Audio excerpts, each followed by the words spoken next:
2-3 ആൾക്കാർ ഇങ്ങനെ പറഞ്ഞിട്ടുണ്ട്. ഫുഡ് വെക്കുമ്പോൾ പറയും അത്ര ഉമ്മ എനിക്ക് കുറച്ച് കൂടുതൽ വെക്കണം, ഇതെന്റെ മാമിനും കൂടി കൊടുക്കണം. അതൊക്കെ കേൾക്കുമ്പോൾ ഭയങ്കര സന്തോഷമാണ്. അവർക്ക് അത് കൊടുക്കാൻ ഇഷ്ടമാണല്ലോ.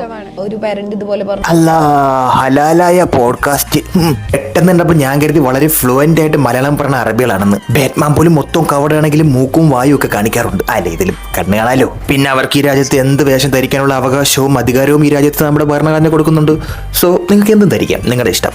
ലുക്ക്, ശരിക്കും ഈ പോഡ്കാസ്റ്റ് എന്നൊക്കെ പറയുമ്പോഴത്തേക്കും അത് വീഡിയോ പോഡ്കാസ്റ്റ് എന്ന് പറയുമ്പോൾ നമ്മൾ അവരുടെ ഫേസ് കണ്ട് നേരിട്ട് നമ്മൾ അവരുടെ അടുത്ത് സംസാരിക്കുന്ന പോലെ ഒരു അനുഭൂതി ഉളവാക്കാൻ വേണ്ടിയിട്ടല്ലേ നമ്മൾ ഈ വിഷ്വലിയുള്ള കാര്യങ്ങളൊക്കെ കാണുന്നത്. ആദ്യകാലങ്ങളിൽ റേഡിയോ ആയിരുന്നു, അത് ശബ്ദം മാത്രമായിരുന്നു. അപ്പോഴും പോഡ്കാസ്റ്റും കാര്യങ്ങളൊക്കെ ഉണ്ടായിരുന്നു.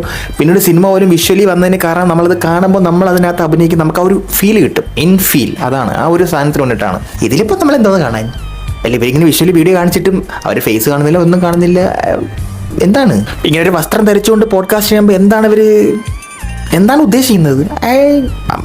എനിക്ക് മനസ്സിലാവുന്നില്ല. ഓക്കെ, എനിവേ അവർക്ക് എന്തും ചെയ്യാം. എൻ്റെ ചോദ്യം ന്യായമല്ലേ? അല്ലേ ഗൈസ്?